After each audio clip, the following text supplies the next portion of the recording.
gracias a todos y a todas por venir, gracias evidentemente al Parlamento Europeo, gracias a la Comisión, por venir a discutir a propósito de las próximas elecciones europeas y sobre todo, que es el tema en el que me voy a centrar yo, cómo intentar espolear la participación electoral de los jóvenes. Por eso no había ningún problema con la intervención anterior ni riesgo de que nos pisáramos, porque yo no voy a hablar nada de los resultados, de los desafíos que tiene la Unión Europea, de temas que podremos discutir tal vez luego en las preguntas, sino que yo básicamente lo que voy a hacer, os voy a presentar aquí es, primero, la participación.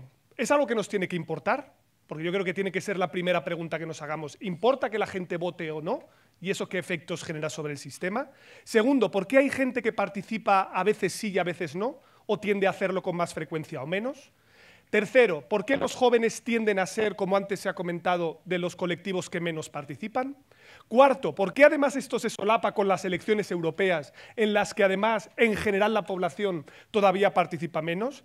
Y por último, ¿podemos hacer algo? La respuesta os la anticipo, sí. ¿Vale? Ya sé que ahora ser optimista no se lleva, ya sabéis que ahora está muy de moda el que todo mal siempre, todo el rato, pero yo creo que sí se pueden hacer cosas, ¿vale? Y eso es precisamente lo que yo os quería lanzar aquí, porque creo que la razón de ser de este bootcamp es intentar reflexionar cómo podemos espolear la participación. Además de una manera realista, ¿vale? Sin tampoco venirnos arriba, porque todos los que estamos aquí, desde luego, somos eurofrikis, eurofans, lo que seáis. Todos muy felices y muy contentos, no sabemos las instituciones, creemos mucho en Europa, pero esto es un acto de fe, ¿vale? Es un compromiso personal nuestro. Lo importante es arrastrar a la gente para que comparta ese entusiasmo y participe del sistema.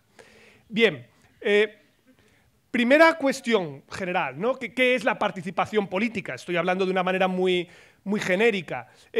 A ver, la participación política realmente, el PowerPoint luego que se distribuya si os parece, así no hace falta que toméis notas ni nada por el estilo, que esto no es una clase, ¿no?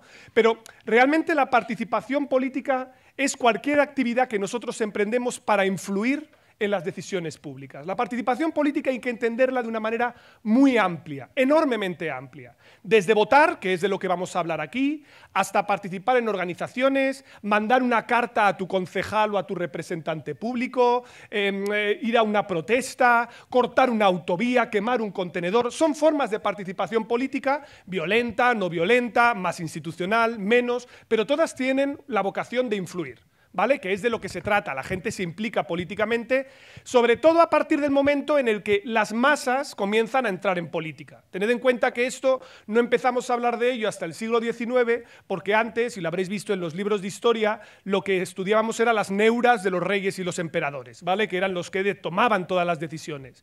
El pueblo de vez en cuando protestaba, había un motín, pero no participaba en esto. Cuando la gente empieza a participar del proceso político, entonces es cuando empezamos a estudiar estas dinámicas. Coincide, fijaos, con el gobierno representativo, coincide con la llegada de los primeros medios de comunicación de masas, me refiero a los periódicos, luego vendrían también la radio, la tele, etc. Coincide, por lo tanto, con el tiempo de las ideologías. Daos cuenta de que esto hablamos a partir del siglo XIX, antes era algo que apenas nos interesaba. La tradicional distinción en las formas de participación hacía que distinguiéramos entre la convencional y la no convencional. Este era un enfoque muy conservador que había previo a mayo del 68. Y se decía, mire usted, ¿qué es la participación convencional? Lo del voto, lo de los partidos, lo de donar dinero, lo de hablar con tu representante, esto es lo normal. Y lo otro es lo de los raros, ¿vale? Lo de protestar en la calle, hacer piquetes, hacer huelgas, etc. Esto a partir de los años 70 ya no se lleva porque sabemos que todo el mundo participa por tierra, mar y aire. Lo de las manifestaciones a nadie nos suena como alguien raro. Probablemente muchos de vosotros hayáis estado en alguna manifestación o hayáis firmado alguna petición en alguna dirección. Fijaos si no es raro que hasta los partidos políticos, que son institucionales, llaman a protestar en manifestaciones, ¿no? Por lo tanto, esto es algo que se lleva con total normalidad. Y nosotros en lo que nos vamos a centrar más es en una concreta, que es la participación electoral, que es de lo que hemos venido a hablar aquí, ¿vale? ¿Por qué debería importarnos la participación electoral? Antes se ha hecho una toma de partido importante en esa dirección, pero creo que merece la pena que reflexionemos un poco más, porque realmente dentro de las democracias tenéis dos escuelas. La primera es la... Opa, ahí. Aquí. La primera es la que llamamos la tradición elitista. Esta es una tradición que tiene su origen en Schumpeter, Pareto, Mosca y otros que lo que dicen es lo siguiente. Mire, La democracia es básicamente un sistema que sirve para que nuestros gobernantes circulen, ¿vale? Para que podamos echar a los malos y elegir a los buenos. Entonces, esto de que haya mucha gente participando puede ser hasta malo. Porque claro, si participa mucha gente, va a participar gente que no sabe. Y eso va a generar distorsión. Es más, puede ser hasta señal de una patología del sistema, porque cuando hay mucha polarización, la gente también participa electoralmente mucho. Y eso realmente nos está indicando que la gente está muy enfrentada, muy enfadada. Por lo tanto, oiga, que participe quien quiera, si no quiere no participe, pero mira, lo importante es que elijamos buenos gobernantes, y si es con una participación del 20, pues del 20, y si es del 80, pues el 80. No nos tiene que preocupar. Evidentemente hay otra escuela, que yo creo que es donde estamos la mayoría, a lo mejor el 95% de la sala, que es la tradición participativa, que es la de la gente que considera, bueno, que la gente vaya a votar es positivo porque insufla de legitimidad al sistema. Esto es muy importante porque hace que nuestro sistema sea más robusto, es positivo. Es más, el que la gente, por desgracia muchas veces nuestros políticos, sabéis que se hacen cruces de que la participación sea baja, lo comentan la noche de la elección y al día siguiente ya les da igual, ¿no? El día siguiente ya están, porque como ya están repartidas las cartas le da lo mismo, pero una participación muy baja es negativo, ¿no? ¿Os acordáis de esta novela de José Saramago, ¿no? A propósito de que de repente hubiera masivo un voto en blanco y de repente no se pudiera elegir, ¿qué pasaría, ¿no? Colapsaría el sistema. Bueno, esto de un lado, pero a los que nos preocupa, como es mi caso también, la sostenibilidad de la democracia, el que participe mucha gente es bueno porque significa que hay más probabilidad de que todos los intereses sociales estén representados. Y por lo tanto que nuestras instituciones sean una radiografía fidedigna de cómo es nuestra sociedad, con sus claros, con sus oscuros, con sus posiciones en un lado, en otro, pero más representativas, y eso es bueno para que el sistema pueda operar, ¿vale? Entonces, si estamos todos en la tradición participativa, la pregunta es por qué a veces la gente va a votar y otras veces la gente no va a votar, ¿vale? Lo he querido simplificar aquí en un esquema muy sencillo, que es responder a estas tres preguntas. ¿La gente quiere votar? ¿La gente puede votar? ¿A la gente le llaman para votar? Es decir, estos tres elementos nos están hablando de un lado, querer depende de nuestros sentimientos, nuestras orientaciones, nuestro interés. Poder depende de nuestros recursos, de nuestras capacidades para poder hacerlo, tener tiempo, etcétera. Que nos llamen depende de los agentes políticos, ¿vale? Y esto es muy importante porque si nadie te llama a participar, la participación necesariamente será más baja. Y por lo tanto también hay una responsabilidad de quienes tienen que hacerlo, ¿vale? Me dejo el cuadro aquí de lado, ¿vale? No voy a profundizar demasiado en esto, pero os voy a hablar esencialmente de esos determinantes, ¿vale? Poder, querer, que nos llamen. Poder. A nivel micro, ¿vale? A nivel individual. ¿Quiénes son los que participan más? Sobre esto no podemos hacer gran cosa, pero esto es así. Normalmente participa más la gente que tiene más recursos, ¿vale?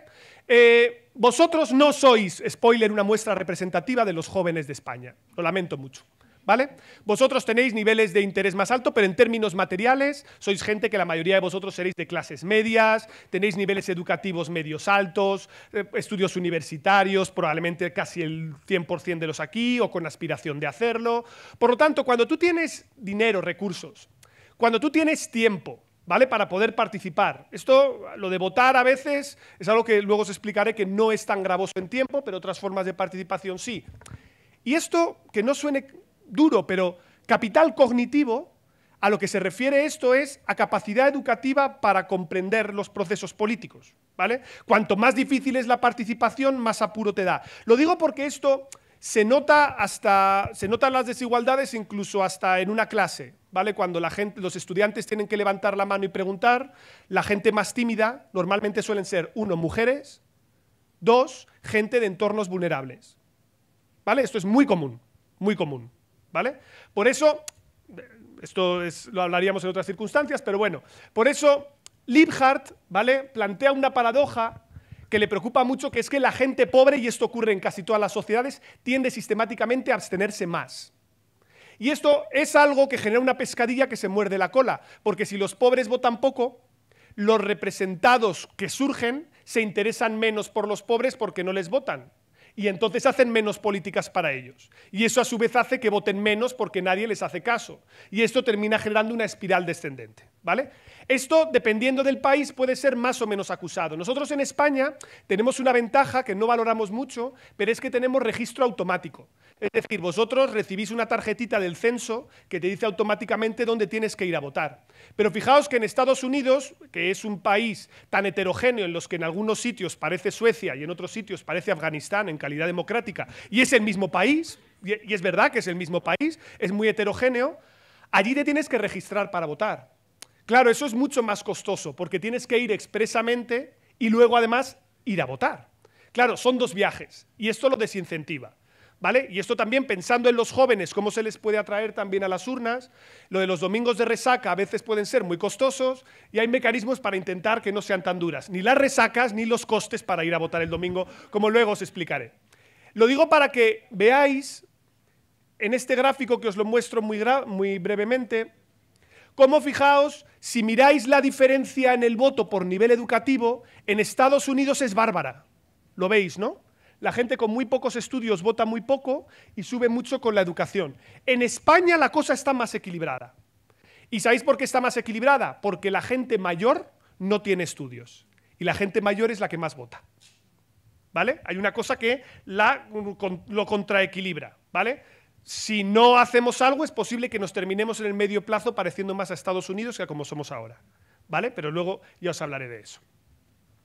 Segunda cosa que ayuda mucho a la participación es el querer. Es decir, a la gente le gusta votar cuando está satisfecha con el sistema, tiene altos niveles de información política, desarrolla ciertos afectos hacia el sistema político. A veces que la gente esté cabreada es bueno para que la gente vote, ¿vale? Cuando la gente está irritada, si no se combina con apatía, es decir, si tú estás enfadado pero interesado en la política, es muy probable que vayas a votar, ¿vale? Por lo tanto, esto es la diferencia un poco entre lo que pasaba en España en 2015 y lo que pasa ahora. La gente está más o menos igual de cabreada según las encuestas. Lo que pasa que entonces no era apática y ahora sí. Por eso las tasas de participación que se estiman son un poco más bajas, ¿vale? O sea que a veces que la gente esté enfadada no tiene por qué ser malo. Desde luego, algo que ayuda también mucho es cuando la gente se siente parte de la comunidad política, ¿vale? Por eso muchas veces en los municipios pequeños la participación electoral es más grande, porque tiende a haber más sentimiento de pertenencia y también más presión social. Algo que también ayuda un montón es la gente que está asociada. Muchas veces nosotros como individuos no tenemos recursos o no sabemos qué es el Parlamento Europeo o si hay elecciones o no. Pero si estás en una asociación que está mirando estas cosas o estás en un grupo de WhatsApp o de Telegram que te lo cuentan, pues de repente te llega la información y tú muchas veces, la gente no tiene en el día a día el tiempo para estar informada todo el rato de todas las cosas. Pero estar en una asociación o en un grupo en el que te abaratan esos costes te puede venir bien. Por tanto, la gente asociada, que suele ser la más interesada, que suele ser la que tiene más recursos, tiende a participar. Veis que va todo como alineado, ¿no? Y luego hay cosas que pueden ayudar también a la participación, ¿vale? En el nivel macro. Por ejemplo, que tu sistema eche una mano en términos de participar más sencillo. Os he hablado antes de lo del registro automático que tenemos nosotros. Nosotros no somos como los belgas que tienen voto obligatorio. Aquí tenéis a un fan del voto obligatorio, ¿vale? Pero voto obligatorio severo. Lo digo porque, en fin, pagar impuestos lo pagamos una vez cada año y no nos rasgamos las vestiduras. Ir solo a una urna un ratito cada 4 años y si no te gusta el sistema metes una rodaja de chorizo y ya está, ¿vale? Es algo que no es un sacrificio muy grande, pero insufla de legitimidad al sistema. Sé que no es una cosa muy controvertida, sé que no se va a sacar nunca, pero el contexto importa, ¿vale? Cuando hay elecciones que se perciben como reñidas, fijaos que los partidos, si os dais cuenta, para ellos siempre todas las elecciones están reñidas. Aunque las encuestas digan seguro que va a ganar uno, pero cuidado, no te quedes en casa, no te duermas, que si no van a gobernar los otros, no sé qué. ¿Por qué hacen eso? Porque tú tienes así la percepción de que tu voto vale más, que es el que puede ser el voto decisivo entre que ganen los tuyos o ganen los malos, ¿vale? Entonces, inducir competitividad, por eso también, cada elección en el Parlamento Europeo son las más decisivas de la historia. ¡Chan, chan, chan! Lo son. Ese es el mensaje, ¿vale? Da igual que no lo sean, lo son. Tienes que inducir continuamente lo importante que son para que la gente comprenda la relevancia que tiene y cómo puede decantar el voto. Elecciones polarizadas, ya sé que la polarización nos suena como algo malo, pero eso también espolea la participación muy al alza, ¿vale? O sea que ese juego ahí está también. Lo digo porque los europeístas no se pueden quejar siempre de una cosa y la contraria. Joder, cuando no estaba politizada Europa nos quejábamos, y ahora que está politizada también nos quejamos. Bueno, quiero decir, es mejor que se hable de Europa a que no. ¿Qué es lo que implica que se hable más de Europa? Pues que hay más diferencias respecto a la Europa que queremos que se hable, porque había gente que antes no participaba. ¿Vale? Entonces esto hay que asumirlo también como parte del juego. Por eso, este es un poco el embudo del voto, ¿vale? Os voy a decir qué cosas no podéis hacer y dónde nos tenemos que meter, ¿vale? Hay una cosa que ayuda mucho a que la gente vote, que es si tiende a tener más edad, si tiende a ser normalmente los hombres más que las mujeres, normalmente la gente de clase acomodada, tiende a votar más, normalmente. Eso en un principio no lo podéis tocar. ¿Vale? O sea, lo de coger a gente por la calle y regalarle dinero para que vaya a votar y tal y cual, podéis intentarlo, pero estos son factores estructurales que vienen dados. Después, el que la gente tenga interés, el que tenga una identidad política, el que esté motivado con este tema, vuestra capacidad de incidencia ya es pequeña. No podéis hacer tampoco gran cosa porque el interés es algo que tiene que ver con la socialización temprana. Entonces, vosotros en vuestro entorno sí, pero claro, para llegar a sectores que no estén muy motivados, cambiarles cómo entienden ellos Europa es más difícil. Donde sí se puede incidir más es en los temas de contexto. Es decir, tú tienes que engancharles con temas que les interesen y ocurre una cosa que es un círculo virtuoso. Cuando a ti te interesa la política, votas más y cuando votas, comienza a interesarte la política. El primer voto es súper importante. La gente que es joven y participa, después va a desarrollar una afección. ¿Por qué? Porque esto es como los Pokémon, ya has elegido al tuyo, ¿vale? Entonces, cuando ya lo has elegido, te empieza a interesar lo que hace. Y entonces lo sigues un poco más y dices, vale, aunque sea para enfadarte y luego cambiar el voto, pero te engancha con el sistema. Y esto es muy importante, sobre todo en los años impresionables entre los 14 y los 26 años. ¿Vale? En esa franja de edad, entre 14 y 26 años, es cuando hay que conseguir que la gente, plon, haga ese primer voto. De verdad, aunque sea porque te lo ha pedido Taylor Swift, que luego hablaré un poco de ella. ¿Vale? Dicho esto, ¿por qué los jóvenes participan menos? Spoiler, los jóvenes participan menos en todas las sociedades del mundo. ¿Vale? O sea, esto es algo que ocurre en todos los lugares. España no es rara. ¿De acuerdo? ¿Por qué los jóvenes tienden a participar menos en las elecciones? A ver, tenemos que entender que los jóvenes participan menos porque hay una cosa que se llama efecto ciclo vital, que es que tú cuando tienes 18, 20, 24 años, tú todavía no sabes lo que te afecta a la política en tu día a día y estás a 1000 frentes, ¿vale? Estás estudiando, estás ligando, estás con internet, estás con no sé qué, estás a muchas cosas. Participas muchas veces de otras maneras no institucionales. Fijaos, una paradoja que yo encuentro en las encuestas es que esta es la generación de jóvenes españoles, ¿vale?, más europeísta que hemos tenido en todas las series históricas desde los 90. ¿Vale? La más europeísta de todos. Y al mismo tiempo la que más rechazo muestra a todo lo que implica institución europea. ¿Soy europeísta? 95%, pa'lante, sí. ¿Cómo valoras al Parlamento Europeo? Mal. ¿Pero sabes lo que hace? No, da igual. Pero no. Pero es una paradoja que tiene pleno sentido. Porque cuando tú eres joven, lo institucional te repele. ¿Vale? Por lo tanto, los logos, cuando hagamos las campañas y esto, hay que dosificarlos, ¿vale? Cuando ves un logo o algo institucional o algo que parece que viene de arriba, me estás intentando vender la moto, ¿vale? No, es la lectura que se hace. Entonces, es importante colarla siempre de manera indirecta, ¿vale? De alguna manera en la que esto salga, y eso que este logo tiene prestigio. Quiero decir que imaginaos lo que pasa con otros logos que tengan que ver con partidos o que tengan que ver con gobiernos, ¿vale? El rechazo es muy superior. Esto también es una cosa que funciona bien en la Unión Europea, que es muy español, que es que como nosotros valoramos bastante bien a la Unión Europea porque valoramos muy mal nuestra política nacional. Entonces, es un poco el viejo adagio, ¿no?, de Ortega, que es que España como problema, Europa como solución. Esto es algo que la Unión Europea tiene que utilizar bien, y lo sabe utilizar, creo yo. Pero tened en cuenta que los jóvenes tienden a ser más abstencionistas, ¿vale? Cuando empiezan a cumplir 30 años, si se han enganchado al sistema, participan más, ¿vale? Esto ocurre así, hay una curva. y luego ya a partir de los 80 caes un poquito, pues porque ya la vida no te da. Pero digamos que es más o menos una pendiente así. Pero claro, además los jóvenes son pocos, ¿vale? Esto es un hecho, ¿vale? Tened en cuenta que los mayores de 55 años en el censo son el doble que los menores de 30. ¿Cuál es el resultado? Pues que además no sois una clientela muy atractiva para los partidos, porque sois muy poquitos, ¿vale? Pero sí que es verdad que los jóvenes son el colectivo más elástico de todos. Hay elecciones en las que salen y hay elecciones en las que se quedan en casa. Es un colectivo muy reactivo, es muy de acordeón, ¿vale?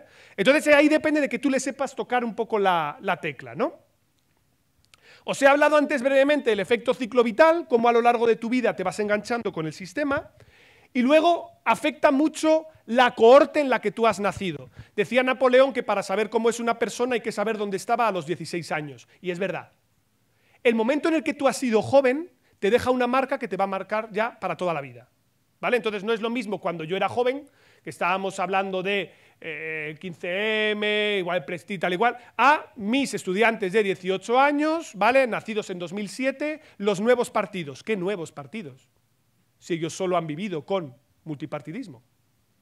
Si Zapatero les suena viejo, viejísimo. O sea, no se acuerdan, no tienen casi.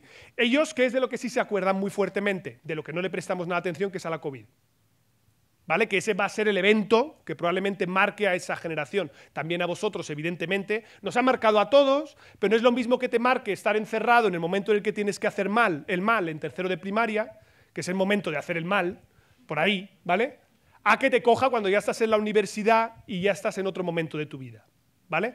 Entonces esto es muy importante porque los jóvenes han nacido en un contexto distinto a los jóvenes, por ejemplo, de mi generación. Un contexto geopolíticamente más incierto, un contexto en el que Europa está mucho más en las noticias de lo que estaba antes, en el que ya es difícil discernir entre política exterior e interior, porque decir que Europa es lo exterior no encaja, ¿vale? Porque Europa se va colando todo el rato en las noticias de política nacional, continuamente.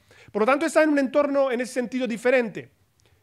Y es importante, como yo os decía antes, el tener en cuenta que aunque ellos están menos institucionalizados, Europa les gusta, ¿vale? Yo creo que en España, ojo, nos vamos a Italia, Francia, Países Bajos, la cosa ya son peores noticias. Pero aquí España seguimos siendo un poco, creo que fue el embajador alemán el que lo dijo antes de marcharse de aquí, somos miembro fundador honorario de la, ¿vale? Somos honoris causa de los fundadores de la Unión Europea, porque es verdad, al final es verdad que llegamos tarde, pero somos un puntal fundamental ahora, ¿verdad? Entonces, sabiendo esto de los jóvenes, ¿vale? Aquí simplemente os pongo un poco cuánto habla de política cada generación en España. Es un gráfico un poco difícil de entender, pero confiad un poco en mí. La generación que menos ha hablado de política siempre es una generación que ya no está con nosotros, que es la que nació en torno a la guerra civil, ¿vale? Esa es una generación totalmente despolitizada. ¿Cuál es la generación más cansina del planeta Tierra en términos políticos? La de la transición. ¿Por qué? Claro, lo entiendo. Si yo cuando era joven hice la transición en España, wow, te lo voy a estar contando siempre, ¿vale? Y lo hacen todo el rato. Fijaos que luego ya las generaciones en democracia son menos que la otra, son más intermedias. Los jóvenes venían muy despolitizados, pero a partir de la crisis económica, España se politizó mucho y los jóvenes se han acoplado con los adultos, ¿vale? Ahora mismo en España le interesa la política más o menos a 4 de cada 10 jóvenes, que es muy parecido al nivel de los adultos. Ahora ha caído un poco, porque después de la COVID-19 todos hemos tirado un poquito más para adentro, estamos un poco más cansados, ¿vale? Esto también se nota.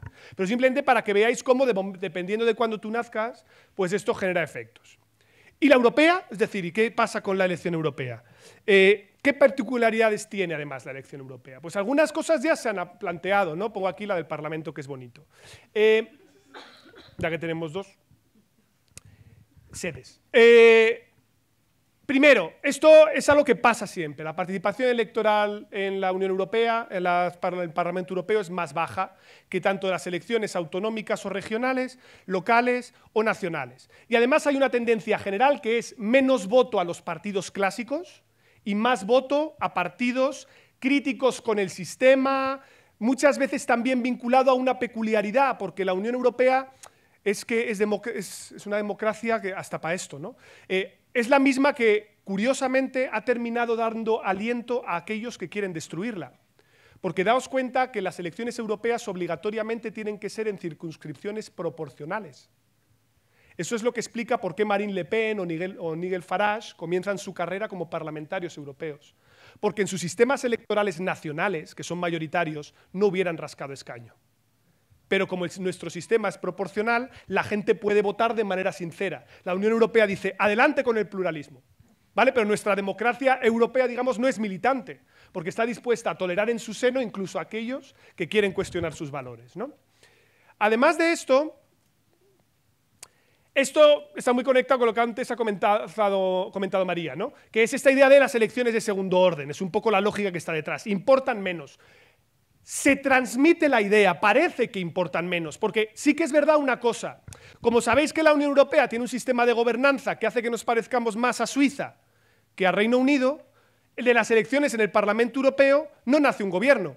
Entonces la gente no entiende exactamente muy bien qué hace. Se probó lo de los Spitzenkandidaten para juguetear un poco, esto que luego os lo explique alguien cuando trate esto, para jugar un poco, pero era bromi, ¿vale? Se probó y luego le tocaba ver y dijeron, no, déjalo, da igual, ¿vale? Entonces, claro, parece que hay menos en juego que unas elecciones nacionales donde sí sale un gobierno, ¿no? Aquí tú votas y no entiendes muy bien dónde va tu voto, porque luego en el Parlamento Europeo todos se ponen de acuerdo y no siempre hay disciplina y es un poco raro. Además, los partidos no gastan tampoco mucho en unas europeas. Es decir, tú comparas el presupuesto que invierte en una campaña electoral un partido nacional en unas generales y el que invierte en unas europeas, pues bueno. Y si además es para ratificar un tratado europeo en el que todos estén de acuerdo, pues a lo justo que ponen un par de euros. Quiero decir que no, ¿para qué? No lo van a hacer. ¿Vale? Esto, claro, si metes menos dinero y le das menos electricidad, esto hace que la gente también vaya a votar menos, tiene cierto sentido. Y encima es muy frecuente esto que llamamos contaminación entre arenas electorales. Es decir, ¿de verdad alguien se cree que estas elecciones europeas vamos a hablar de Europa? Ánimo, ¿vale? Hemos venido aquí para tener esperanza, para tener fe, pero todos sabemos perfectamente que lo que se va a hacer todo el rato es lectura nacional, ¿vale? Y esto es inevitable que ocurra. ¿Vale? Hasta cierto punto esto es así y hay que tenerlo también presente. ¿Por qué? Pues bueno, la Unión Europea es un sistema peculiar y nuestras elecciones son solo una pata, ¿no?, de todos los mecanismos de gobernanza, que bueno, también os diré una cosa, esta es la primera vez en la historia de la humanidad que lo intentamos, o sea que tampoco está mal. De momento, lo de integrarse en ausencia de violencia en Europa no, bueno, en ninguna parte del mundo había salido antes, ¿no? O sea que no vamos tan mal.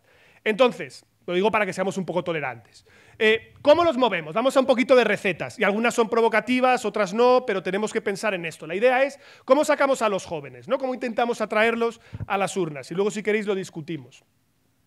Primera estrategia es que hay que ir donde están, ¿vale? Y los jóvenes no todos están en los mismos sitios, sabemos dónde están más o menos, no todos los jóvenes están en los mismos lugares.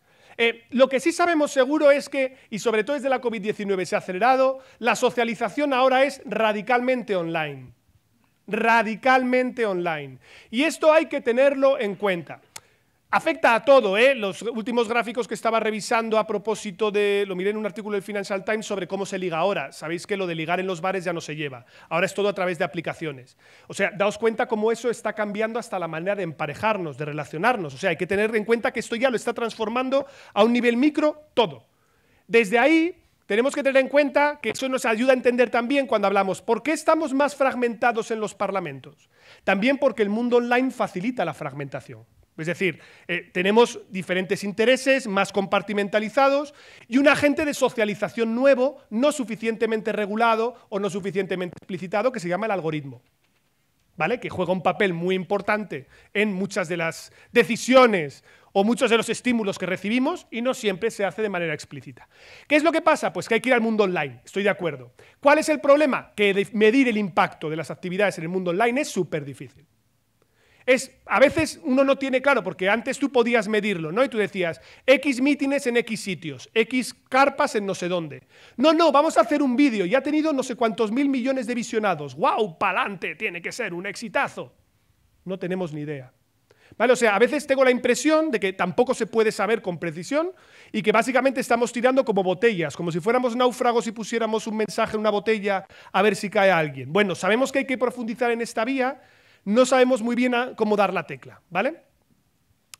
Yo soy también partidario, y esto es porque soy viejo / vintage, de que no despreciemos los métodos tradicionales y los métodos de la presencialidad. ¿A qué me refiero con esto?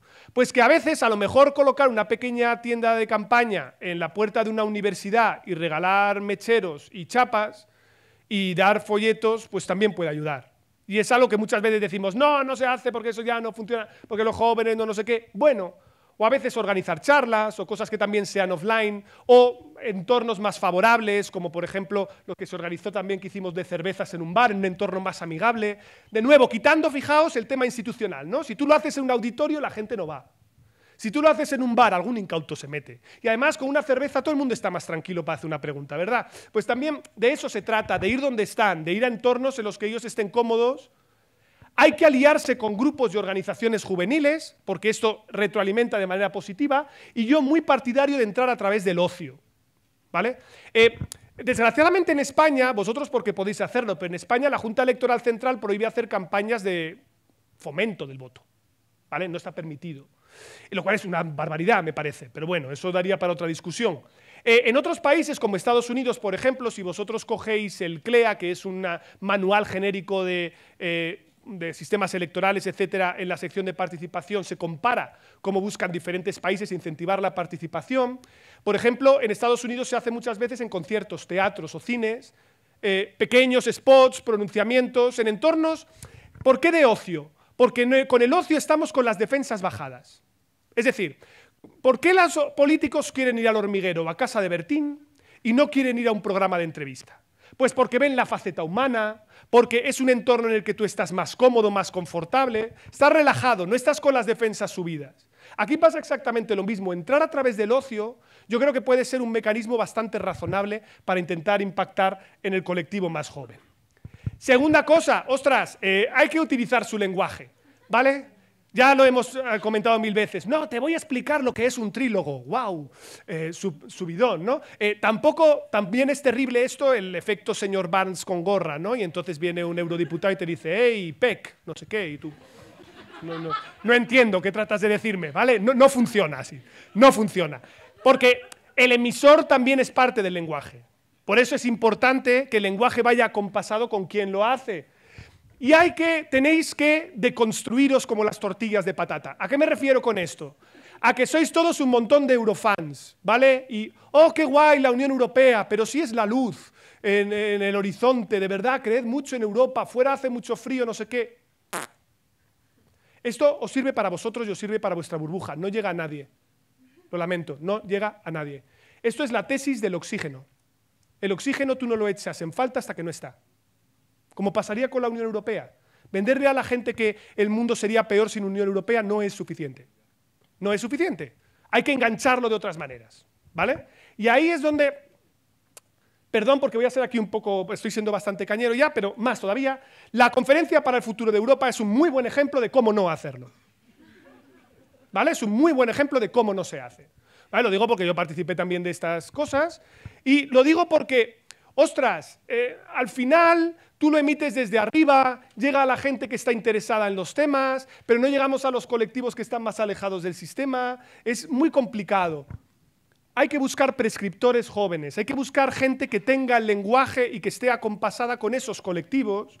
Y muchas veces puede hacer más por nosotros 2 palabras de Zetangana de lo que puede hacer Metsola llenando un auditorio.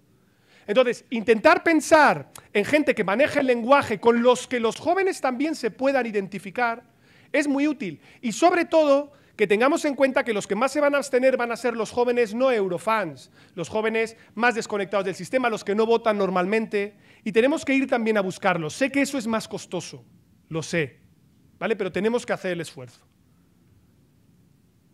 Y por eso hay a veces cosas, ¿no?, que pueden servir también, que es lo que llamamos estrategias de virtue signaling, es decir, señalizar qué guay está participar, qué guay está implicarte, compartirlo en tu Instagram y ya está, y ese tipo de cosas que generen viralidad en red y que ayuden a sentirte parte de una comunidad, ¿vale? Si sabemos que la mayor enfermedad de nuestro tiempo es la soledad y que la mayor necesidad que tenemos todos es casito, ¿vale? Demos casito a la gente. Hagámosla sentirse partícipe de algo que está guay y en lo que importa, ¿vale? Recurrir a estrategias de viralización, mecanismos afectivos y ahora voy a ser un poco más polémico todavía con algunas propuestas, yo creo que esto puede servir, ¿vale? Puede ser útil. Y luego hay un tercer tema que es importante, que es hablar de las cosas que a los jóvenes les interesan. Hay que ir donde están, hay que hablar su lenguaje, les tienen que hablar los suyos y de los temas que a ellos les preocupan. Y yo creo que es fundamental que aterricemos el balón en el suelo. Cositas concretas, cositas tangibles, ¿vale? Y yo soy enormemente partidario, y ahora alguien me tirará un zapato desde la organización, de mentir. Mentir. No vamos a explicar, vamos a llevar un votante informado que sepa qué nivel tiene cada una de las decisiones. No va a funcionar. Mentir, decir que la Unión Europea les puede salvar la vida, que es fundamental, que la Unión Europea les puede dar más becas, aunque no tenga competencia sobre esto más allá de los fondos Next Generation o de lo que pueda dar con los Erasmus. Da lo mismo, incluso hasta jugar a la polarización. ¿Estás enfadado con Sánchez? ¿Sí? Ahora puedes castigarle, vota en las próximas europeas. No te lo pierdas. ¿Vale? Vota a partidos europeístas, pero hazlo. Da igual, no importa, tenemos que empujarlos. Porque cuando voten, aunque al principio sea por una mala razón, cuando ya estén dentro del sistema, ya hayan empezado a desarrollar afinidad positiva hacia el sistema, comenzarán a informarse y comenzarán a poder hacerlo por buenas razones. Lo que necesito es esa primera semilla. Hay que hacer la inception, ¿vale? Hay que plantarla ahí. Y por eso, pa'lante.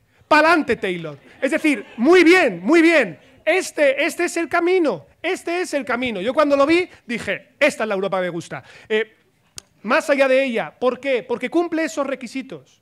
Son prescriptores, jóvenes, cercanos, con su lenguaje, que van a hablar desde espacios de ocio de la importancia que tiene el implicarse en la participación europea. Es que yo creo que este es el camino al que hay que apostar. Y hay que jugar sucio. Y lo digo así de claro, hay que jugar sucio, porque los malos juegan sucio. ¿O qué os pensáis? ¿Que la campaña del Brexit todo era verdades o qué? Claro que no. ¿Y qué os pensáis? ¿Que si ellos para mentir pueden avanzar 5 palmos y desarticular Europa no lo van a jugar? ¿Y nosotros qué tenemos que ser? ¿Las hermanitas de la caridad o los cascos azules del europeísmo? ¿Vale? Pues yo me quedo en la segunda posición. O sea, que con todo, con Taylor, con quien venga, ¿vale? No os lo penséis. Por lo tanto, y en resumen, y ahora ya sí lo dejo, la participación es importante porque ayuda a mejorar la representatividad y la legitimidad del sistema, y para que la gente participe depende de que quiera, pueda y le llamen para participar. Esto desde luego tiene que ver con los recursos. Pero tenemos que pelearnos con dos cosas. La idea de que las elecciones europeas son de segundo orden y no importa y no afectan, y la crónica abstención de los jóvenes. Dos pelotas que son complicadas de despejar. Pero yo sí creo que si vamos a los sitios donde ellos están, les hablan quienes son como ellos, empleando su lenguaje y hablando de sus temas, yo sí pienso que se pueden hacer cosas. Y ahí es donde evidentemente entra vuestro papel, porque se supone que vosotros sois los emisarios y sois los que tienen que apostar por aquí. Por lo tanto, menos trílogos y más Taylor Swift. Ahora, lo dejo aquí.